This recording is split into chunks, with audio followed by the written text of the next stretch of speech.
Endometriosis is a chronic ongoing condition where the lining cells of the uterus actually flow out the tube into the abdomen and can grow on internal structures such as the lining of the uterus. The peritoneum can grow on the outside of the tube, on the ovaries, down behind the uterus, and even on the bladder, which is in front.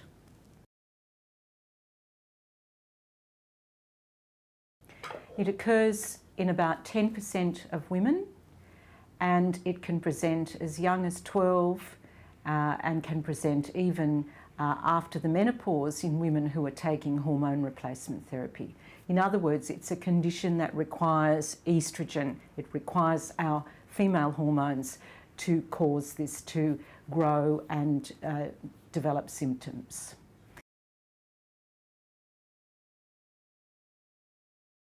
Pain, primarily menstrual pain, that is pain during the period or even before the period. And very often that pain can also occur at ovulation in the middle of the cycle. And as the disease progresses, it can actually cause pain during opening of the bowels and also when you pass urine. It usually is the endometriosis is usually within the abdominal cavity, but very rarely it can also occur outside the pelvic and abdominal cavity. Very occasionally, if endometriosis is severe, we can see it at surgery on the diaphragm, but also there are cases of people having endometriosis in the lungs, in the nose, and in a number of other tissues.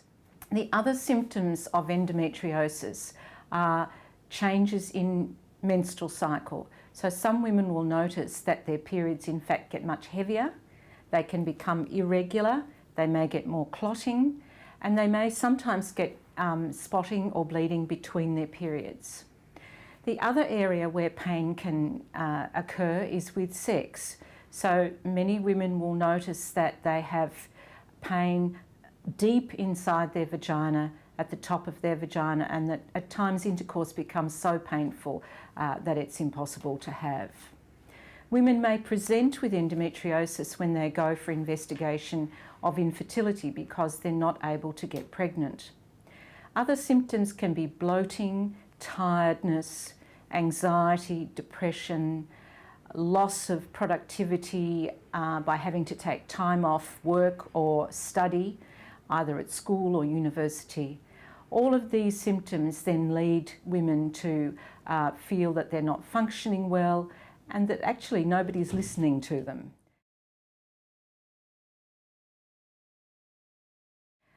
When we look at the research on how long it takes to diagnose endometriosis, in fact, on an average, it's 8 to 9 years from the onset of pain or the onset of the first time a young woman or woman seeks help for her period pain.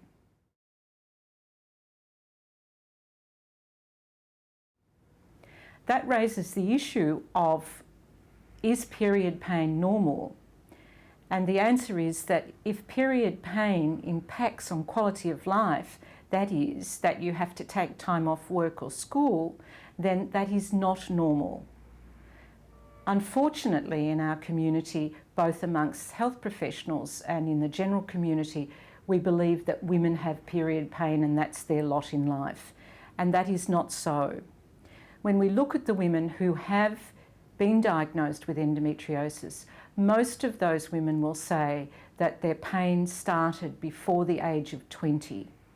So we're talking about a very long time to diagnosis, and therefore the possibility of the disease process actually becoming more aggressive and impacting on internal structures, in particular on fertility. Unfortunately, we don't have any simple tests for the development of endometriosis. Sometimes when endometriosis is quite severe, then we may see on a vaginal ultrasound signs of an endometriotic cyst in one of the ovaries or we might see some thickening at the back behind the uterus in the ligaments that support the uterus. The only way of really diagnosing endometriosis is actually to see it, and that is by an operation of a laparoscopy. And a laparoscopy is really the keyhole surgery. In other words, it's where we put a telescope in through an incision in the belly button under a general anaesthetic so that we can visualise where and if there are signs of endometriosis. There probably are different forms of endometriosis, because when we look at endometriosis at the time of surgery, we can see that there are little plaques or little spots all over the internal lining of the uterus. There might only be one or two, or there might be many. They can vary in colour, so they can be black, they can be red, they can be white.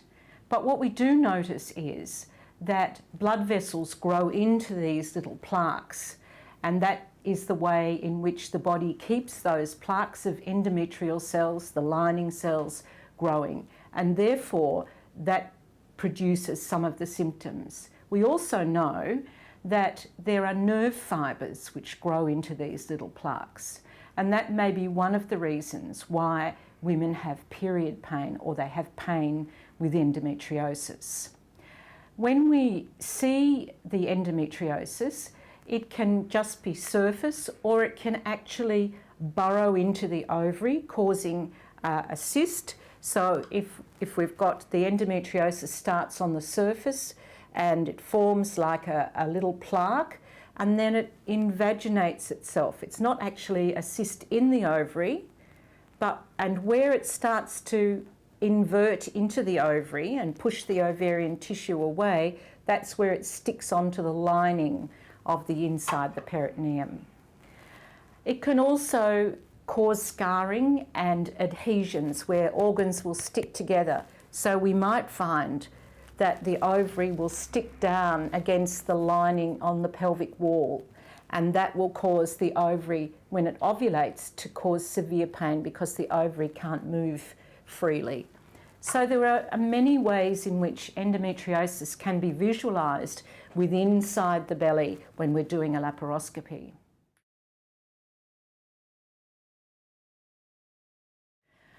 First of all, we have to teach our general practitioners that period pain that's impacting on our quality of life and causing us not to be able to study or to work efficiently should realise that this is endometriosis until proven otherwise. And what the people that they should then go and see, you should ask your GP to refer you to a gynaecologist who has a special interest in endometriosis. And that will vary from city to city as to who is an expert in treating endometriosis. The main way in which we initially treat endometriosis when we diagnose it at laparoscopy is actually to excise it, to remove it.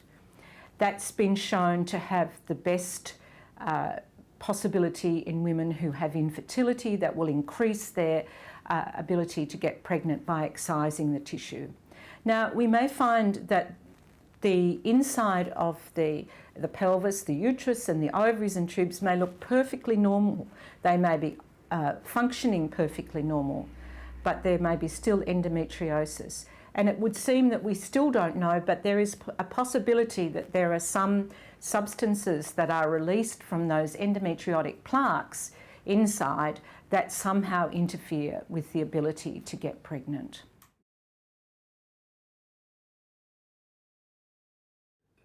Women who are at greater risk of endometriosis are those women who have a family history of endometriosis. There's a very strong genetic, therefore increased risk of other female members of the family developing the same condition. Women who start their periods very early, women who delay having babies till late, and women who have shorter cycles and heavier cycles.